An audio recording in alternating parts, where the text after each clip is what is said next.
sommes pas restés silencieux au sens, au vrai sens du mot.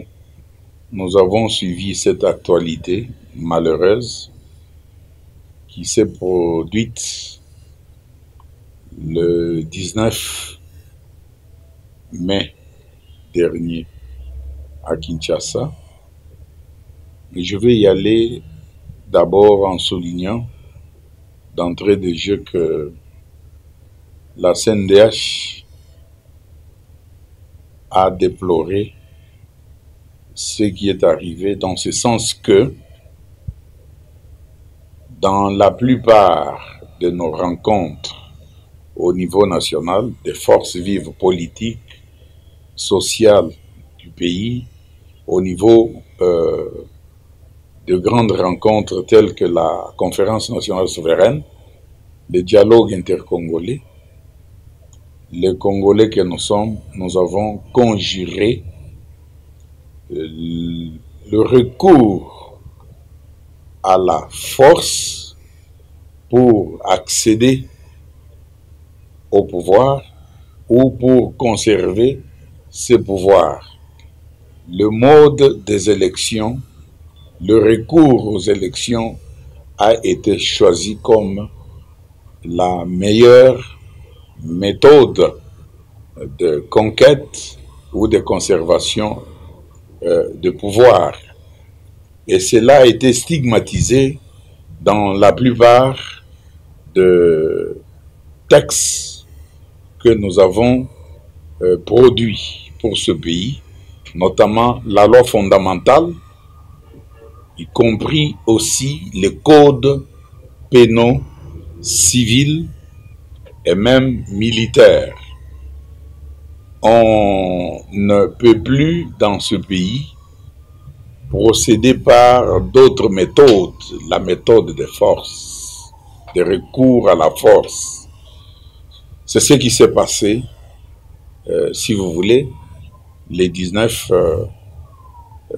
mai dernier, dans le barrage de sites que vous avez cités, notamment au Palais de la Nation, qui est le bureau du chef de l'État, qui est un endroit plein de symboles, qui représente une institution, la première institution du pays, parce que c'est le bureau du chef de l'État.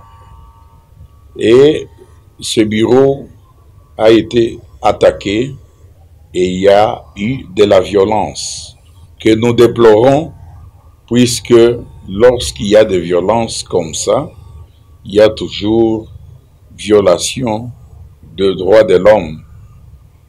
Bien sûr, en attendant que nous ayons le résultat de la commission d'enquête du gouvernement. Et donc, nous suivons cette situation de très près. Je me répète, nous l'avons déploré et la commission d'enquête s'y attelle et nous sommes accrochés à son travail en attente, bien sûr, de résultats de cette commission d'enquête pour voir comment la suite se fera, probablement et sûrement surtout en termes de procès de ceux qui ont utilisé cette méthode forte pour déstabiliser les institutions, pour perpétrer un coup d'État, mais qui n'a pas du tout réussi.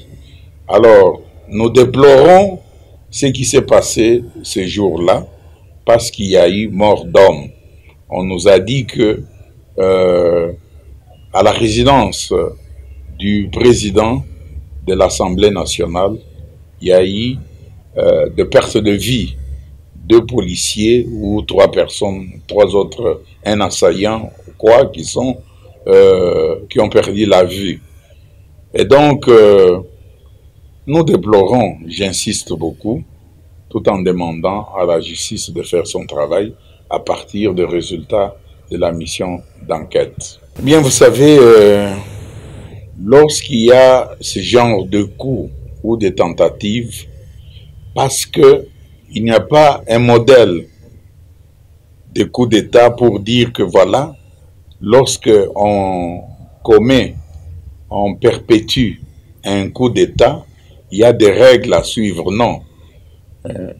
Dans la plupart des cas, ce sont des actions qui produisent beaucoup de violations de droits de l'homme parce que il y a parfois et souvent perte de vie, enfin, qui font ce coup d'État, ils ne viennent pas en garçons de course, ils sont armés pratiquement jusqu'aux dents et ils attendent à la vie. On a vu sur certaines vidéos un groupe de personnes, d'individus et en tenue militaire, mais qui ne sont pas de l'armée nationale. Bon, prendre d'assaut le palais de la nation et scander des slogans, des cris contre le régime établi, contre les institutions actuelles, des personnes armées jusqu'aux dents. Il y a eu riposte, des éléments de l'armée, de notre armée nationale. Et il y a eu donc certainement des violations des droits de l'homme. Et les vidéos dont vous parlez, bon, quand on essaie de se projeter sur les lieux, le palais de nation, il y a donc le marécage, il y a également le fleuve, je me répète, et on y a recueilli, semble-t-il, des personnes qui se sont camouflées à un moment donné, qui voulaient prendre fuite sans les uniformes qu'ils avaient portés avant, pendant qu'ils avaient pris d'assaut le palais de nation. Alors,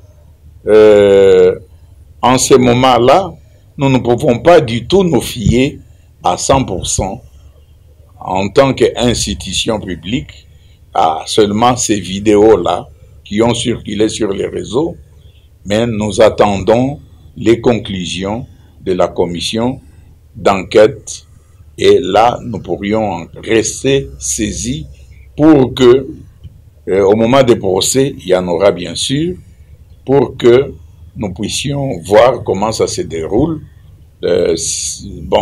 en respectant bien sûr ce que nous souhaitons, les normes en cette matière et que le parti se défende.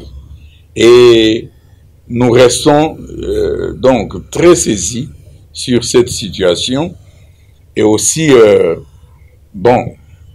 nous disons que de telles méthodes sont à bannir et pourquoi pas à condamner.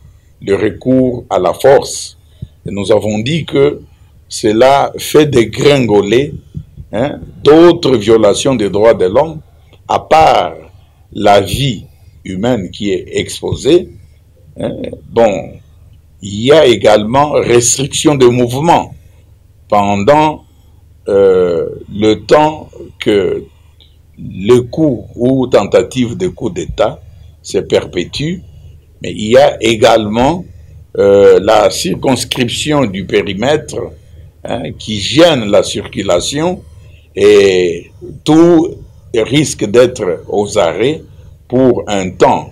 Et donc, ce qui viole le droit au mouvement, à la liberté, à la circulation. Et vous voyez, nous, en tant qu'organisation, plutôt institution d'appui à la démocratie, nous ne pouvons que condamner pareille méthode de tentative de prise de pouvoir par la force. Et nous appuyons que la commission fasse son travail et que la justice fasse aussi son travail pour que la vérité éclate du mot. Mais lorsque l'État congolais sera officiellement saisi pour qu'on puisse extrader, si vous voulez, ces personnes de nationalité étrangère chez elles, là où ils ont cette nationalité, dans le pays, les États dont elles ont acquis d'autres nationalités ou la nationalité d'origine. Nous attendons de voir en ce moment-là toutes ces demandes d'extrader ces personnes et la CNDH va étudier le cas par cas par rapport aux accords qui peuvent lier la RDC à ces États ou ces pays. Et toujours est-il que la justice congolaise est avant tout habilitée de poursuivre de telles personnes. Et généralement, c'est ce qui se passe dans le monde. Et le pays qui est victime de tels coups, tentatives de coup d'État ou coup d'État, bon, ces pays eux-mêmes jugent les personnes qui ont été arrêtées sur le champ. Et voilà, nous allons en ce moment-là essayer de regarder les accords possibles signés au bilatéral avec ce pays. Nous avons beaucoup d'activités à Genève dans le cadre de l'examen périodique universel, une étape très importante pour la CNDH et pour le pays en matière de recommandations, en matière de droits de l'homme et les recommandations qui ont été faites il y a de cela quelques années, depuis 2018 à ce jour. Il y a eu des recommandations qui étaient faites en direction de la RDC dans le cadre de la promotion et protection des droits de l'homme. Nous y revenons avec cette possibilité aussi d'examiner le statut qui est celui de la CNDH. Nous avons le statut A. Il y a d'ici là les tristement célèbres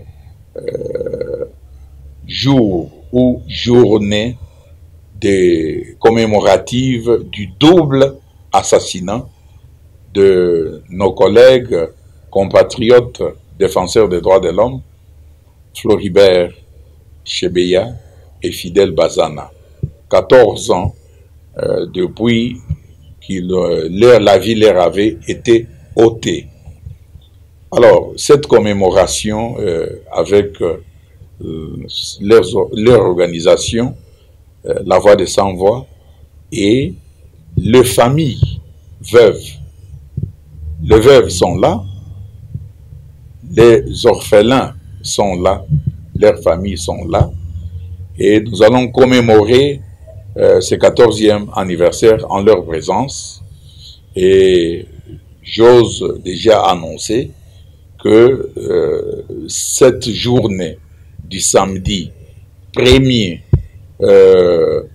juin se fera en plusieurs temps, et le moment le plus important, c'est le recueillement, non pas à Benseke, mais à Nsele, cette fois-ci au mausolée dédié à nos deux compatriotes défenseurs des droits de l'homme, mausolée Chebeya Bazana, Nsele.